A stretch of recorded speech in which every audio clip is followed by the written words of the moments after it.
everyone to chime in. I just wanted to take a minute and remind everybody, you and I are running that contest. And on Thursday, during our call with Jean Rivers, we're going to select 2 winners of Mike McAllowit's new book, Fix This Next. It's being released on April 28th. We can pre-order it. So what we've asked everybody to do is to invite 10 people that they think would benefit from the calls and interviews that we're doing to our Facebook group. And from there, for every 10 that they invite, they're just gonna mark done on our wall, and we're gonna put them in for a raffle. So if you invite 100, you get 10 chances to win, and we're doing 2 books on Thursday. So I went ahead and posted the link again just as a refresher. All right, so I just would like to start this off by saying that I have personally had the honor of starting my career with Adele, and the first 9 years I worked alongside Adele. I've been doing this 16, so she has absolutely given me a great foundation to some habits and activities that still stick with me to this day on a day-to-day. And I really just want to thank you. I thank you for everything that you've done for me to help me grow, not only personally, professionally, as a woman, as a mom. You have such a stamp on my life. I don't think we get enough time to really talk about it. But there are so many things that I catch myself and I'm like, that's Adele talking. So I just want to thank you for everything that you've done for me. So Adele DeMoro is, thank you. I will, you're welcome. I will let Adele, what? I said, thank you. It's good, the bad, and the interesting. Well, yes, and that's part of this is we do get to see the good, the bad, the interesting. When you're growing something that's worthwhile, it's not always going to look really cool and smooth while you're building it. And Adele here has built an amazing organization, multiple businesses, and she has a fabulous story. It has inspired me to do what I'm doing, and it's inspired many people to do what they're doing. And I thought it was really a purposeful time, not to hear about the coronavirus necessarily, but what have we done in life to just get us where we're going. So Adele, I wanted to ask you, some of the guests may or may not know your story. And I believe your story of how you came into the business and then how you became KW sets a wonderful example that if you have goals and time on task over time, and you got that grit and you aim for it, you can hit anything. So can you just share with us a little bit about how paying property taxes on your home in New Jersey started out this amazing real estate success that and Adele, you may have to talk loud if that's okay. Yeah, just let me know and say do that. So I was so surprised when I saw that on, maybe we could talk about that, because that was so long ago. We moved here in 1991, almost 30 years ago. And the deal was, by the way, I have 5 children. I have now 9 grandchildren. I'm 65 years old. And we lived in a really small home in New York. I'm a real New Yorker. And it came to a point where we were just busting out of the seams. And my husband said, we got to move. And so let's go to Long Island, go to upstate New York, or go to New Jersey. And New Jersey had property taxes. So we found the house we loved, a great realtor, and it was like $3,000. And he said, you're going to have to pay that. That was the big to-do. And so I did. When we moved here, really interested, and I believe in divine appointments. I went to the mall. It was just being built, the Freehold Mall. And you could work at the mall, but you had to work on Sundays. And I'm a woman of faith. And my husband's Italian, we have to have macaroni. So, that wasn't gonna work for me. On the way home, I stopped at a diner. It's called a Manalapan Diner. Never went in a diner in my whole life. And as I was sitting there trying to figure out, God, what am I gonna do to earn this money? Out of the kitchen came the owner, and he was really crazy. And he said to me, what are you doing here? You looking for a job? And I said, yes, actually I am. And he says, do you have a white shirt? And I said, yeah, I do. He says, do you know how to waitress? I said, I have 5 kids. And he said, well, if you get your shirt and you come at 5 o'clock, you have a job. Boy, I ran home like a bullet. And I came back and I started working at the diner. I worked for 4 months, and I will tell you, it was really a great opportunity to learn the area. I got to know so many of the young people that would come at night. They put all their nickels together to get fries. I'd give them free gravy. So, it was a good time. But that is where I met my broker, and I never knew anything about this broker deal. But this woman named Linda Trott, who I have tremendous respect for, she would come in all the time looking to recruit waitresses. And she never really looked at me, and finally I was like, hey, what about me? And at the time, I wound up going to school. It was $59, and I passed, and barely. And she said, you can start. And the interesting thing was that I thought it was a job. I thought I was going to get paid real money. And she said, no. And she said to me, well, you have to work, and you have to show up. And the first day I started was my birthday. It was July 12th. And I sat there by myself and cried because I had to just, work the phones, as they called it then. And that was the beginning. And I will say that I'm very grateful to her. She was known as being one of the top brokers in the area. She was learning based and would beat us. There was just 12 of us. But she really would push us about numbers that we had no idea. But I was eager, and and I did my whole thing. I went to training, and I'll say that over and over because I was trying to answer some of the questions of Mary Beth, and all the time it came back to one thing: anyone can be successful as long as you're willing to be learning based. So I went to this thing called Ignite. It was called Top Gun, and I became Rookie of the Year, and then I was hungry. And I think that in that book called The Greatest Team Player, you need to have three things. You need to be smart, people smart. You need to be hungry. And you need something else that I feel lacks. And that is, you need to be humble. You need to be grateful. And when you're not grateful and you're pompous, it just taints the whole picture. Because there's a lot of people that are people smart, but they're not grateful, they're not humble. And so, that it diverts there. But, I did. I started with Linda Trott and made Rookie of the Year and did really, really well. And I wouldn't work on Sundays, which was real big to do in those days. And then from there, I just wanted a greater split in those days. Ladies, all we did was get 50-50. That was it. That was it. Everywhere, there was no such thing. But I went to a training with Joe Stump. We're talking years ago. And there were people there with jackets that had balloons on them. I really loved the jackets. I said to them, what is that? We have jackets? And they said, well, we're at Remax and we have jackets with balloons. So I came back and I told my broker, because they also told me that they got a higher compensation. And she said, well, we don't do that. And I said, okay.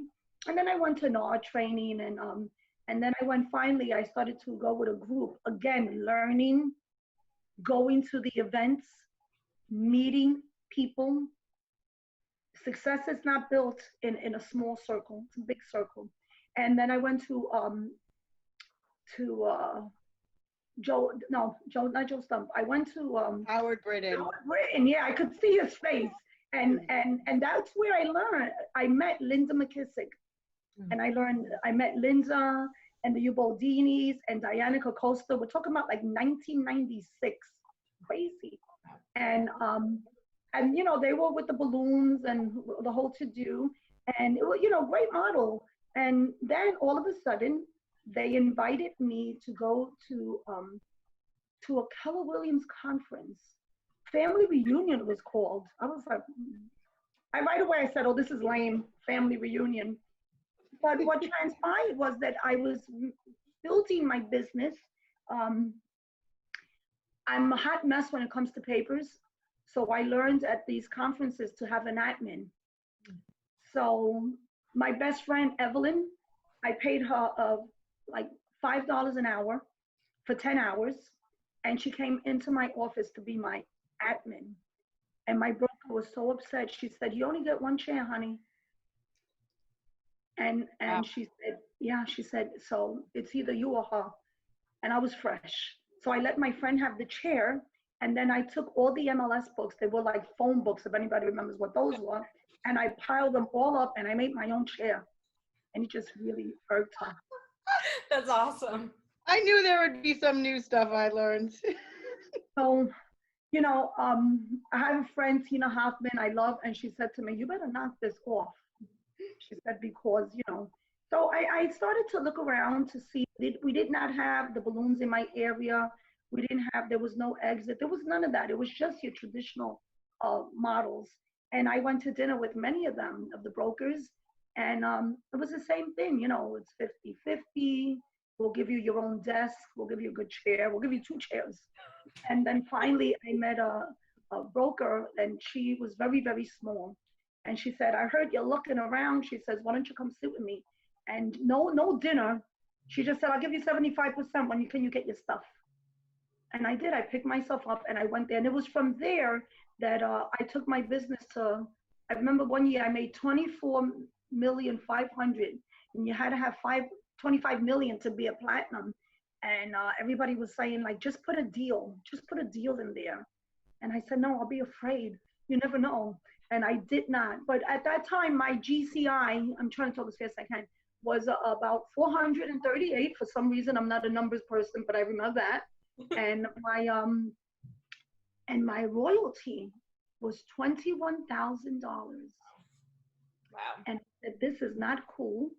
And so then I started looking, and then, like I said, I met Linda, and she kept always saying to me, you ought to go to Keller Williams. And I was like, I'm not moving to Texas.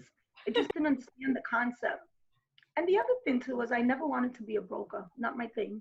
Sure. But time went on, and it was just what to do. And that was when I got the invitation. And I went to Vegas. It was in the basement of the Showboat. And and Linda was there, and Nikki, and Mike Mendoza. And that was how kind of I came to Keller Williams. I went there. I thought I was, top dog. I was the only New York person there. And I wanted to meet this guy named Gary. So I snuck into a private meeting, to which Mark Willis was the president. He told me, if you want to meet him, you have to go to a private meeting. So I walked in. They told me I couldn't go. And I told them, I said, well, I was told I could. So I walked in, and it was confidential. That's how my relationship with Gary was. Like, he says, I can't believe you busted into my meeting. And that, the rest is history. But I was the only Keller Williams I had to launch at. There was one in Princeton. Remember, man? There was one in Princeton, and we launched out of there. And there was one, the regional director was up in Bergen County. He was in he was in Bergen. Bergen County, right, just before you go into the Lincoln Tunnel. And that was it. That was how we started. And that was 2003. I faced a huge lawsuit, which was Actually, a real learning experience. And Adele, I actually have some questions on how you got started, if you don't mind. Yeah, However, what is the name of that book? The Greatest that you mentioned? The Team Player? Yeah, yes, yeah. Team Player. Okay, so the Team Player is a great team player, and it's by the guy that writes about the dysfunctional leadership. The 5 dysfunctions of a team, Patrick Lencioni. So it's like everything's put away. Thank you. You guys, we'll get that link to that book and put that in our Facebook group as well. And somebody just mentioned that it was North Bergen is where Mo Bassi was, North Bergen. Yep. So Adele, you really got into Keller Williams 03, 04. I, from Rhode Island, got in it in 06, and it was absolutely Keller Who, and it certainly must have been Keller Who for you, without barely any KW presence. And now you've grown to, you didn't want to be a broker. You were sitting on MLS books. You now found Keller Williams, and it's 2004. Keller Williams is Keller Who. And from there, you have built 4 insanely successful, profitable market centers, 2 additional business centers. For those of you who aren't with Keller Williams, those are what we call our satellite locations. What do you attribute your success to? If you had to say 1 or 2 things looking back, what are the couple things you did right and contribute your success to? Well, you did a lot of things right, yet what could we learn from you? Be learning based. Okay. I'm never going to know it all. Mm-hmm. And I always tell, whenever I speak somewhere and my team leaders, the greatest memory is not like the greatest memory is still not stronger than the faintest pen. Learn to take notes. Take notes. Take notes and be learning based. Go to the events. Go to the events. Read the books. Where you are mentally, because it's an inside job, is not going to take you where you want to go. That's powerful. And as you grew, I'd love for you to share a bit of your journey, because I was on with you for a little while. And then since, there's some questions later on, is you really just exploded in the last few years. And I would say your market centers have grown and people's businesses have grown. And that is why an OP or a leadership team would grow, because their people have grown. So I guess my question is, you've had a journey, a long journey with leadership. What parts of it would you like to maybe share with us?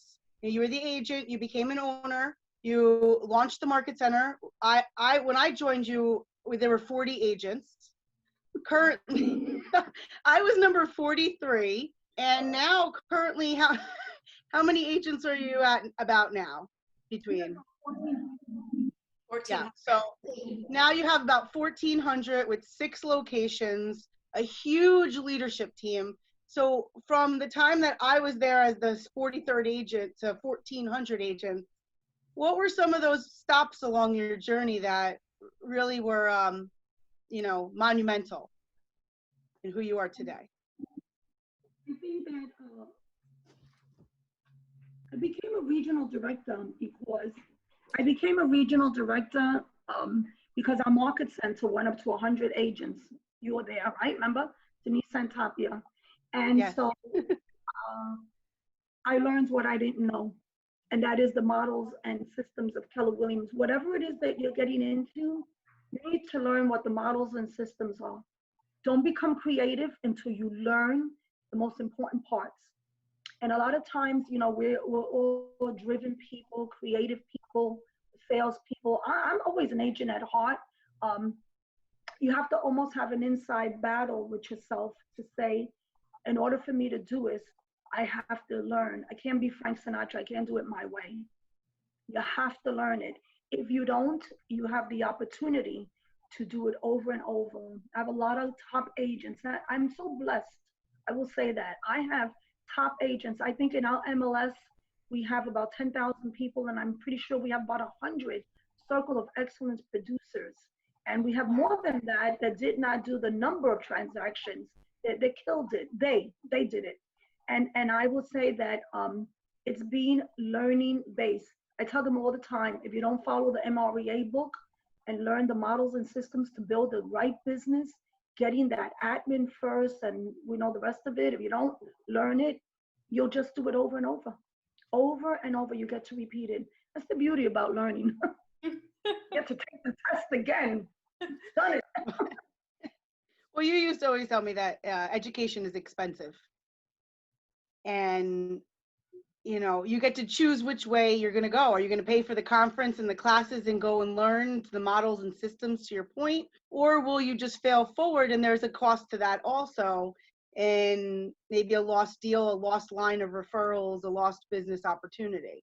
So there's always an expense to a lesson. For sure. What were some of the most impactful challenges that you have encountered throughout your career as you ultimately built the DeMoro Real Estate Group?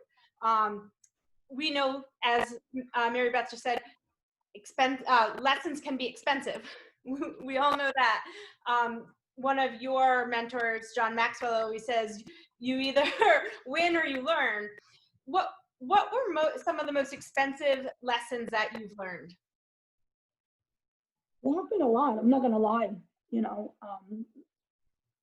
I love when I met Mo Anderson, I think there were 6 of us at launch. And we had to really pay attention because she just stood in front of us. Thankfully, there were no phones or texting. But, she said, it's lonely at the top, but the view is terrific. And my broker would tell me that. And she said, if that's what you think, you're in the wrong place. She said, because coming to Keller Williams is a team effort. one person can do some nice things, but in order to go to the next level, you need a group, a great team. And I have to say that I do. I mean, I believe they're all on here, but I have a great team. I mean, we have from the high D to S team leaders that are killing it. I mean, we are a team. And I think that when you walk alone, and it's a biblical saying, woe unto him that walks alone. When he falls, there's no one there to pick him up. So in lessons that I've learned, I believe that was your question, is I've learned I'm not all that in a bag of chips. Everybody is probably smarter than I am, so listen. I've learned to listen. And I've learned something, I think when I first opened Keller Williams, and those of you that are new team leaders, new agents, new at whatever, in order to be respected, you have to become valid. When I Can you opened say that again, please?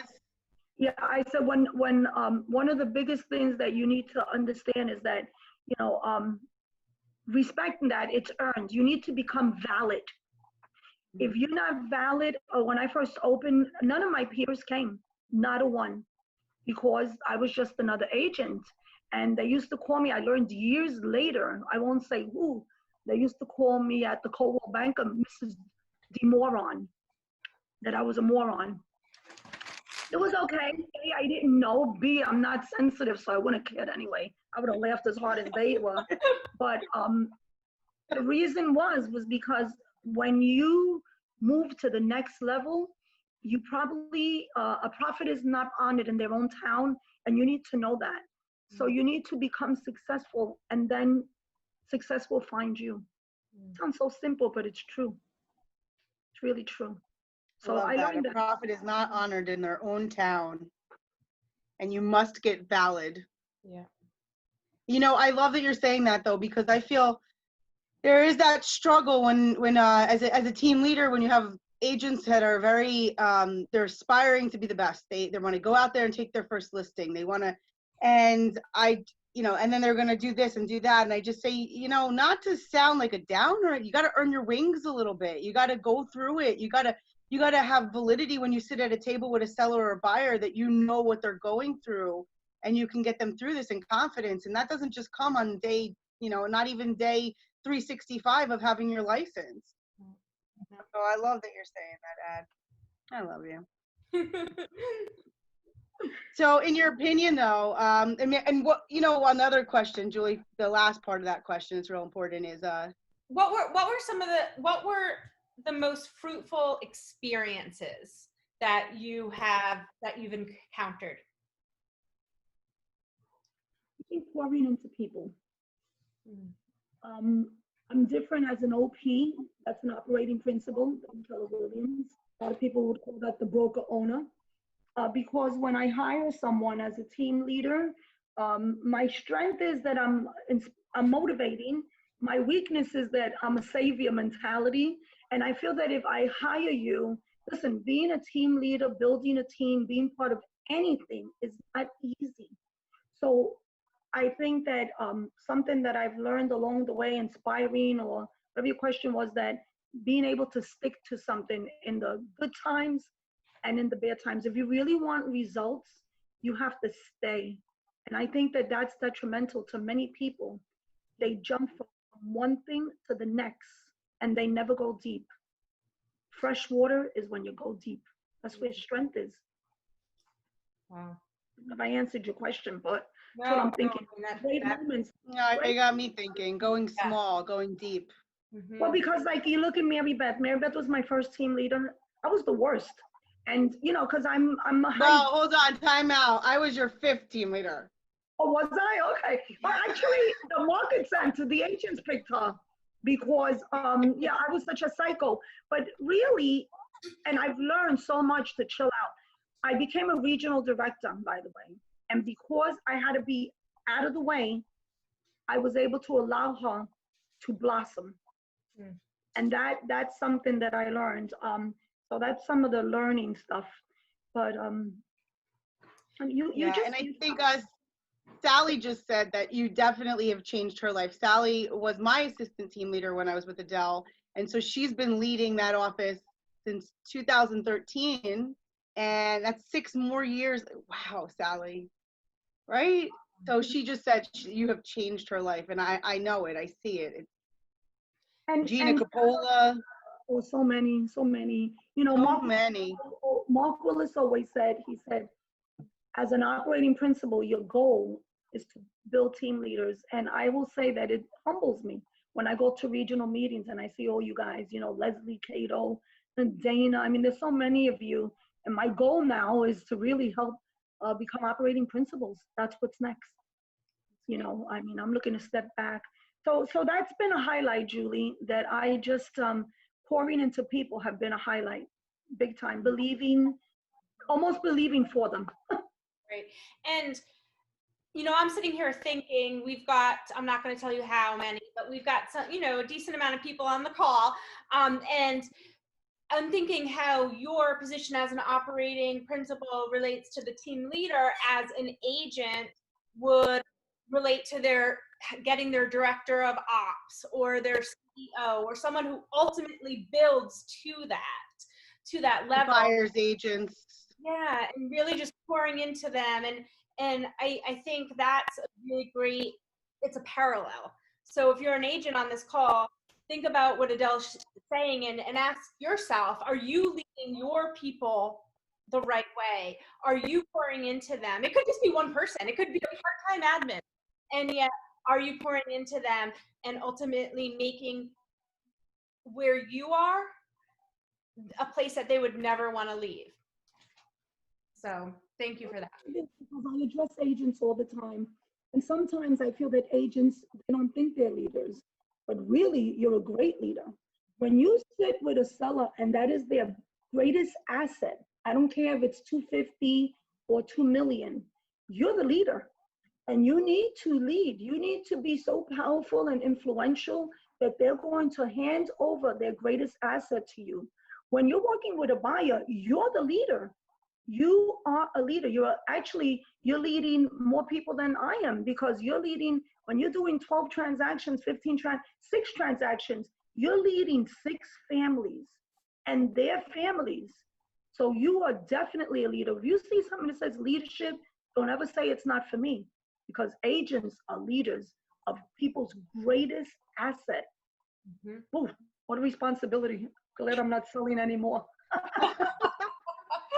Well, and something else that's parallel to the conversation is that we're talking leadership. Agents, I find a lot of times if an agent is stuck, then maybe they haven't been plugged into the training. They've been so busy, they haven't had a chance to go to career visioning or something else that's offered in the region, or fly to, the law of the lid. Their lid is right here, and they're never going to be able to break through that unless they become learning based. So that message is not just for what you may be thinking is team leader, OP, coach. This is also for our real estate agents. Absolutely. Oh, for sure. So in your opinion, I mean, talk to us a bit about how you're doing with coronavirus. Everybody's okay over there? Richard, everybody at the house is good? Yeah, I'm doing a lot of eating, a lot of cooking. I have 5 kids. So I used to make breakfast, lunch, and dinner. We never went out to eat, only once a year, and that was Christmas Eve. Everybody had a velvet dress except for Dino had a little jacket, and I cooked every meal. And so now I'm whipping out all these old recipes. And my husband's like, that's good. I wish you were home more, you know, because he does all the shopping and the cooking. So what are we doing with coronavirus? I feel that this is a great, I mean, it's terrible that people are dying and really being sick, but how are we doing with it? I think it's a real time to evaluate what you're doing.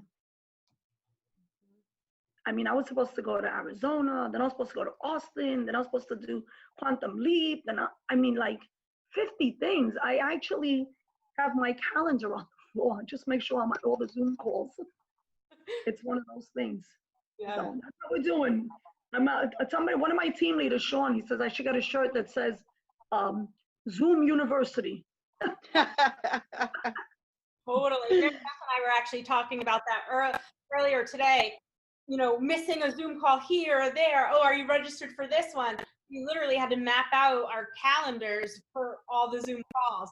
The one thing that I have to say is working really well for me right is I can wear my leggings and just have a different cute top every day because that Corona 19 for sure, I think has put 19 on me.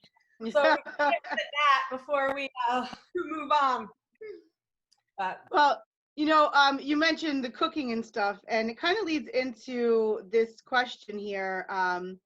But I want to say, like, you had models and systems ever since you had kids. I'm assuming you've had models and systems your whole life. You just maybe have not your habits, right? So I remember when you said you moved to Jersey and Monday night was a certain meal, or maybe not even Jersey, just raising your family. Monday night was a certain meal. Friday was this, and that's what they got. And so, Julie, would you like to go into that next question? yeah, so what can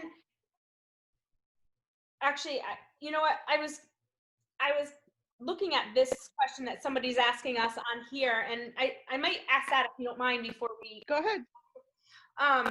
Marilyn is asking, how can we and how are we taking care of our health and our bodies during this time? If you typically go to a gym or yoga, we're in our house. So Adele, do you have any suggestions for us on that? And they say cookies don't count. Well, you're not going to believe this, but I'm losing weight. Wow. Because I saw a nutritionist, and like I said, I'm 65 years old, and she told me to learn my macros. And I said, macros, what is that? So long short of it, if you look it up, it's what you eat, everything falls into fats, proteins, or carbs. And this girl lived on carbs and fat. And I learned to eat protein. Yeah, and so I really watch. I have a yogurt, I have a shake with protein, and it killed my sweet tooth. That's great. I love that. It's been really crazy. Taking a walk, because we're on the phone all the time, just walk around the outside of your house. It's really important. If you don't, then you're going to compromise yourself. So, I do believe in time management. So I do I try to do the walking, or I have a Peloton. Peloton is fun. The walking is probably healthier because you're breathing outside. Sure. But Thank you. Well, I know that health is really important to you, and I know that the mind is really important to you. That's something in the family that I know is important, and so I'm sure you guys are keeping safe and active, and I keep you guys in our prayers. But as far as the cooking, my question there was leading into the lady question, because I think you've been a great example as a mom and as a sister and a daughter and all that, but then also as a businesswoman. And no, it doesn't always look perfect, but I would love to see if you could give some advice to the wives, the mothers who are listening, and some insight on how to balance that. What does success look like in those roles? Because you've exemplified that for me consistently, that it's not going to look perfect, and yet your family is constantly growing. Everybody's always together, and you just shed a little light on that as a woman in our business. Well, I'm going to shed a light for women, but men, you're not going to get out of this. Because I think that we really, as real estate agents and whatever business you're in, we give 150% to our clients, and we do not give 150% to their families. And clients, buyers, sellers come and go, but your family is really precious and important. And so in being able to do all things, for whatever that is, Gary Keller taught me years ago that there's no such thing as balance. And I look at, like, let's say college students, which is so sad right now that they're not finishing their years. You go and you go and you go, but everybody knows that there's that crunch time when you have to just go deep to finish your term papers and all that. And so you do it, and the beds don't get made, and college kids don't take showers, and they eat junk, whatever it is. You're going to go out of balance. It's how long do you stay out of balance? So as working people, men and women, moms, thank God, my husband went to work and I did everything. Now today it's changed, and which is really healthy all around. Men are enjoying, I think, a lot more of home life than they used to, involvement. But I think that time management is everything. And I had an old paper, I can't find it right now, that I had, and it just has, I am a time blocker. So I will never go to breakfast with anyone because my mornings are so important to me. So, you get up and I have my, time of faith, my Bible reading and then also journaling, and I have all my John Maxwell books, and I take care of my mind. And people say, how do you read so many books? Listen, a chapter, a page, just always have them handy, so that, and then there's prime time. And prime time, whether it's from 9 to 10, you huddle with your team or yourself, get your papers together. That 10 to 12 time is valuable. That's when you have to be working. You have to be. And working is easy. Working is talking to other people. We're in people business, picking up the phone. I think the most amazing thing today is texting. I love texting. Text and a little little picture things, and then taking a break. In this time of being isolated, knowing that you got to make the calls, knowing that at 12 or 1, whatever, however you roll, that you have to stop and eat something and walk and check your mail, whatever it is. If you can go and make 50 calls a day, as long as you know that you're going to have that break time. Okay, you have your morning getting together time, and then you have that lunch time, and then you go again, and then you have coffee time, whatever it is, and then wrapping your day up, and then wrapping your day up so that I don't take calls at night anymore. As an agent, I did, but then when the kids came home from school, I didn't. And I learned that from someone. She'd pull in her driveway, try to wrap up her calls, and walk in and not tell her husband, shut up, I'm on the phone. Mm. Wow. And that can be from my case, it was from 3:30 till about 6:30 or 7. And then so my prime time, my family time, then I'd go back to work. Had a friend, Tina Hoffman, she'd say, if you're not on a listing appointment between 7:30 that evening, because that's how we did it, was such a commuting area, you better be on the phone. And that's what it was. Monday night, it was called Fizbos. Tuesdays was called Expireds. Wednesday, I went to church, But yeah, there was models and systems. Thank you for asking. Mary Beth, we've got a couple of questions that I'd like to dive into, if that's okay. Please. Raquel's asking, would you share some dialogue with us, Adele, that you're telling, that you're using or encouraging your agents to use with sellers to encourage them to list during this time? Yeah, relationships are everything. And, so you need to not be shy. You need to call people. Go through your phone. I was taught whatever the day of the month is, today is the 14th, A, B, C, D, E, F, G, whatever letter 14 is, and you need to go through your phone. You need to say, hi, how you doing? How's the family? What's going on? And if you feel, whatever, do you need to refinance? How can I help you? And, if you know anybody that wants to move, it's a great time to get, are you ready for this? It's a great time for us to do the paperwork.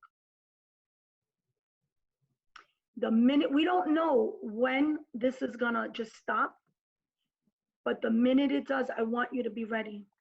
So we're gonna get the paperwork signed. We're gonna leave the price, let's see what happens, and the date. And we know that it's not, enforceable, but you can get them to sign the listing paper. And then I believe that you give people stuff to do. And I tell, and I've been telling my agents this, go into your attic if you have one and start getting rid of stuff. Go through your closets and start getting rid of stuff. Get ready for the minute, because the homes that come on the market now or as soon as it opens are going to be the ones that are going to get top dollar. And I want you to get top dollar. That is the number one thing as an agent you need to be doing right now. And you will be surprised. I mean, I see all the listings that come in. They're coming in. People still have to move. We're an essential. We're an essential. So if I was an agent, I would just make it my business to call everyone I sold a home last year. Go backwards, go through the letters, whatever it is. They're not, those are warm calls. You're not cold calling. Those are warm calls. And there's someone, I don't want to say the name, he has 18 listing agreements signed. Wow. Awesome. He has them cleaning. He says, I didn't think about addicts. I told him, make sure you clean your bathrooms. I was like, really?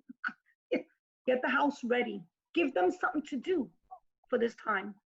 Yeah.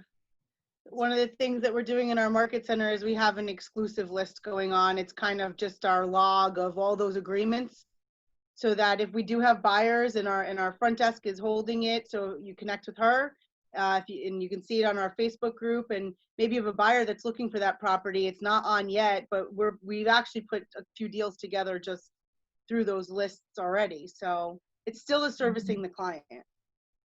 Yeah, we have a lot under contract. Mm-hmm. Mary Beth, do you see this one here from Dino? I do see one from Dino. Dino says to ask Adele maybe what she's doing to to keep her leadership motivated and positive during this time. You are the leader of the leader of the team leader, right? And how do you keep them running? Dino, by the way, is my son. Yes. And he's priceless. So it's a great question. And I think not just for my team leaders, I think you could take this agents and keep your sellers motivated, okay? Keep your family motivated. A lot of people have become depressed during this. So what do? I do have Zoom calls. We were like everyone else having them every morning. And then that got tiring. I was trying to figure out why I was so tired. You know, you sit for a Zoom call for an hour. So I'd sit with my leadership, then I'm in 2 regions. I'd sit with the Pennsylvania region, I'd sit with the Tri-State region, whatever was going on with KWRI, it became exhausting. And since I'm a time management person, I said 2 Zooms a day, although this is my 4th, but 2 Zooms a day is more than enough. Keeping them motivated, what we've been doing is we've been looking at the opportunity right now of how we can help the agents. I will tell you, those of you that know me, I'm about my agents. And sometimes to a fault, but my agents mean everything. And so we've really talked a lot about reaching out with the tribes, retention, finding out how's everyone over and over, reaching out to agents that are not in our company. Many of the companies, they've closed the doors, they've gone home, the managers, and I guess they're cleaning their closets, I don't know. But what am I telling them? To reach out and make the calls over and over. And I know who does it and who doesn't. I have to say that almost every single one of them is doing it, because they'll text me and they'll say, I got to ask you a question. Hey, I ran into this person. I ran into that person. It's kind of, we have one fantastic agent. I'll say his name, Bobby Franco. Yeah. Everyone knows when Bobby got a listing. Right, Mary Beth? Because listing. So, you know, and I have to use the Bible again. It says that out of the abundance of the heart, the mouth speaks. So you know what's going on with people. But that's really how, by staying in touch, by spending time with them. This morning I was on with Sally and Nancy for an hour, Zooming and planning and reviewing and see how I can help them, giving them scripts. We came up with some ideas that are great. You know, I think Monday we had yesterday we had everyone on the Zoom, MCAs and everyone going over our numbers, where we are, where we've taken a hit, relationship, speaking, encouraging. I read a lot, so I give a lot of little stories, you know. You know, I know John Maxwell has been a huge influence. You brought him into my life, and I use him even in my church and my, you know, in all the real estate offices that I've helped grow and the people in my coaching. So can you give us what is it like to be so close to John Maxwell and to be able to, you know, have his attention when you need to ask him questions, and what is it like to be in his world? John's I texted him last week because I have a John Maxwell Bible, and there was a part, and this is part of the 21 Irrefutable Laws, and that's about your inner circle.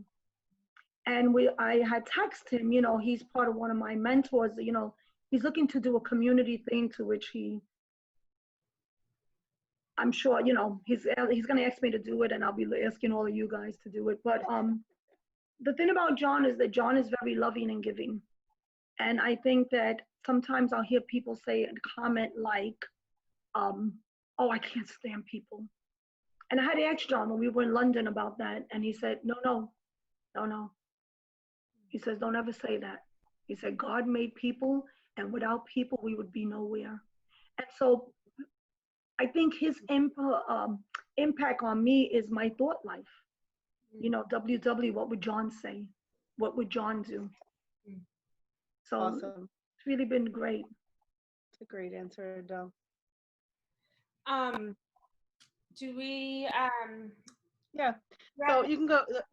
Since we're on faith, Mary Beth. Yeah, you can ask that one. So Adele, you're a woman of faith. God Family Business is the Keller Williams way. How has your faith gotten you through difficult times in your life? A loaded question, Missy. I think that everyone has faith somewhere, somehow. And I respect all faiths. I'm a Christian woman, and how has it gotten? For me, I think what the greatest part about believing is that I believe in the Word of God. I've learned a lot from the Word of God, how to treat people, how to have love. In fact, yesterday I read something that was so cool, and it says, I've not given you a spirit of fear, but of love and of peace and of a sound mind. And that really got to me because I keep hearing about depression. The truth of the matter is that no one needs to be depressed. Guess what? You need to be grateful. There's always someone in a worse situation than you. And so what do? Today's word was joy. Look to be joyful. Put your music on. You're home. Go ahead. Jam it out. Oldies, disco it out, whatever it is. It's about us. We're in control of our thoughts. And so the Bible talks a lot about that. It talks about your mind. And that's what's gotten me through, Julie. I believe, we have this situation, this crisis now, but even when we're not in crises, my faith has gotten me through some really interesting times. The more you build, by the way, folks, the more you have to understand that sometimes people show up and, they could be there for a reason or a season, and sometimes for a lesson. There are things that have happened during my career and that have been like, I can't believe that happened. I don't say that too often no more because it just happens, you just move on, you just have to, and look at what you do have. And then there's something that, I don't know how many of you saw this thing called Sight and Sound over the weekend. Sight and Sound is one of the biggest theaters in the Northeast. And Adele have never gone to it, and I heard about it. So they had the tickets are about $100. I don't know, maybe less. And so I was going to go see Esther with my daughter from Michigan was coming in. And obviously it was closed. They were closed. And so they put their whole production live, Sight and Sound, this weekend. It was only for the weekend though. And so I sat there and I watched it, and they have 650 people as part of their crew. And they had all these animals and horses live. Wow. And I was so blown away by this. I'm a Broadway person. I love to go see a show. I love music. I love dancing. But at one point, they did a little video on how they started and then how they had a fire. And they lost everything. And this is important for us because at one point, the wife says, she said, we had a choice. And we have choices in our career. Do we say, forget it? Or do we sit down and say, I'm going to pick myself up and go again? And she said this phrase. I didn't say this. I wrote it down in my journal. She said, we can be bitter with a capital I, or we can be better with a capital E in there. Either way, you choose. You choose which way you're going to go. So when something comes your way and you're disheartened, be bitter or be better. It's up to you. It was fantastic. I have to send it to you, ladies. It was so cool. So cool. I'm reflecting on what you said, because it is so easy for us to get in our own way and everyone has things going on, whether it's right now or at different times in their life. And why me? And it's easy to let that self-talk come into your brain, into your mind. And, you know, we do need to be grateful. Just even being on this call, you know, there's people who are losing family members, there's people who are sick, and that's not just now, that's always. And if I think, you know, you need to, as you said, you get up in the morning and you take care of your mind. What are we doing to take care of our mind and making sure we're not getting in our own way and we're starting the day off positive? So I appreciate that. Yeah. It's our mind and our soul. You know, when we get hungry, we eat. That's the physical. We have a mind. We get bored, but we have a soul. We have a soul. And I see a lot of people chasing the wind, but yeah. God has a plan and a purpose. And sometimes when things do happen that are bad, listen, I'm older than all you guys, so I'm gonna make this statement.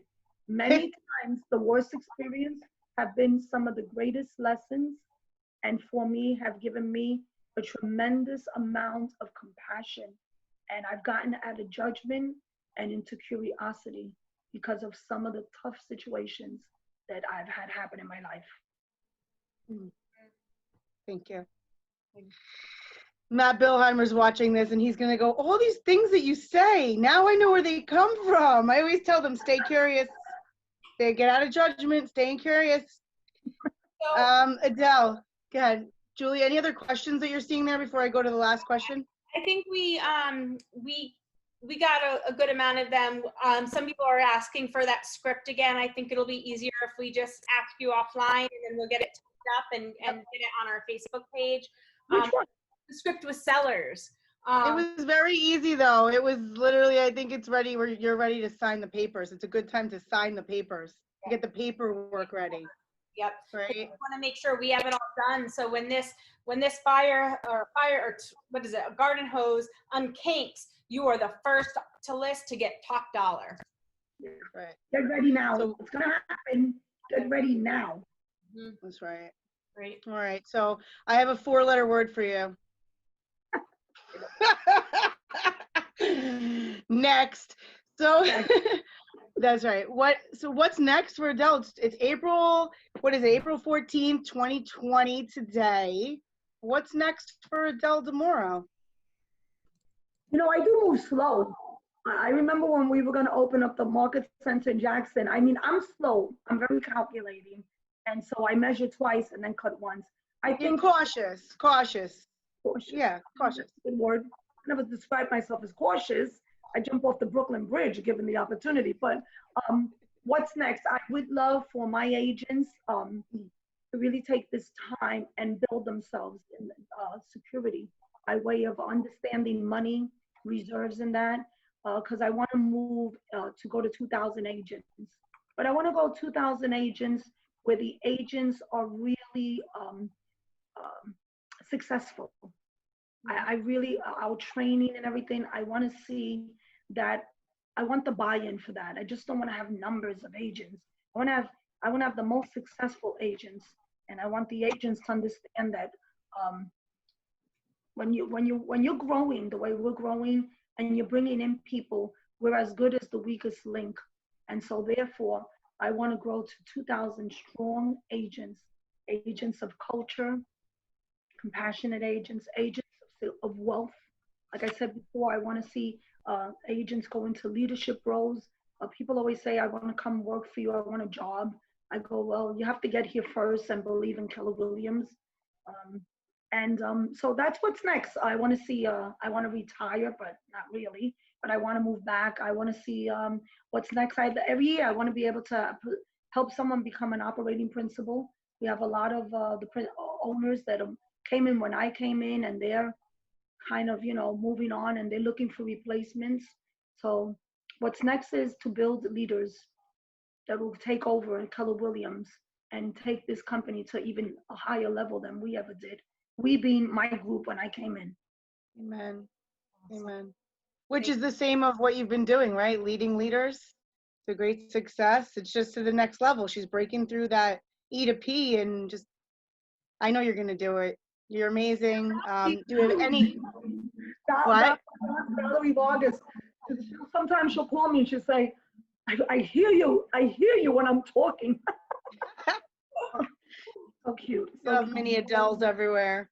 So do you have anything that we didn't ask you that you want to share? Look, I actually looked at everything. I guess, as I look through this, it's the same thing over and over. Nothing new under the sun. Be learning based. Honor and respect your relationships. Get better. There's books like Ask a Better Question. There's so many books on building relationships. I think that things don't just happen if you're married. Get counseling, read books. Don't take anything for granted. Make it better. Make it better. How's that?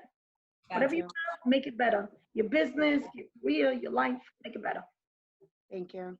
Julie, have anything else before we just close out? No, I just want to thank you, Adele. This was great. I have a lot of notes, and I'm going to go back and listen to the recording. I couldn't write fast enough, but I appreciate you taking the time and being so gracious, coming on, being vulnerable. I know sometimes this isn't easy for people, and I'll share this now. You had over 200 participants on this call, and then I believe we're also live feeding. So you did an amazing job. Thank you for being with us today. Well, you ladies are very gracious, and I will say this. You can have a business, this is Tony DeCello, of blood and guts, or you can have a business of grace and elegance. My wish for you is that you have a business of grace and elegance. Thank you. And on that note, we would like to say thank you, and we will have this recorded to be able to share so that you can have this moment with your leadership team. And thank you. Thank you for your time. We're honored. Thank you. Stay safe. Thank you. Have a wonderful week. Bye, guys. Thank you, guys. We'll be putting this on our Facebook group. Don't forget to invite 10 people to be entered to win. And join us back here Thursday, 2 p.m. for Gene Rivers. Awesome. All right, bye, guys. Enjoy the rest of the day. All right, bye.